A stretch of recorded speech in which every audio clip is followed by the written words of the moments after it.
Easter is primarily a feast of life beyond the grave, but the vast majority of us are more interested in this present moment than in the life to come. Now, this is not to say that the life beyond the grave is of no vital importance to us. On the contrary, there is one fact in this life that most of us are interested in, and that is death. Death is one of those absolutes in life. And this is a place where Easter becomes a vital part of this present moment. If we look at the experience of those first disciples on that first Easter morning, we can discover that their concerns were very much like our concerns. The burden of their heartbreak at Calvary was their love of the person on that central cross. They could not believe that it happened the way that it did.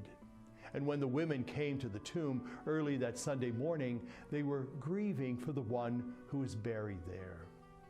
The gospel for this Easter Sunday tells us that the most important thing in life for them was the tragic death of the one whom they loved so much. The Easter message tells us that the human personality is not destroyed by death. I remember a story about Helen Keller, who was presented with an honorary doctorate from the University of Glasgow. And she stood there on the podium, both blind and deaf, as the president of the university read the citation, and a teacher spelled into her hand what was being said.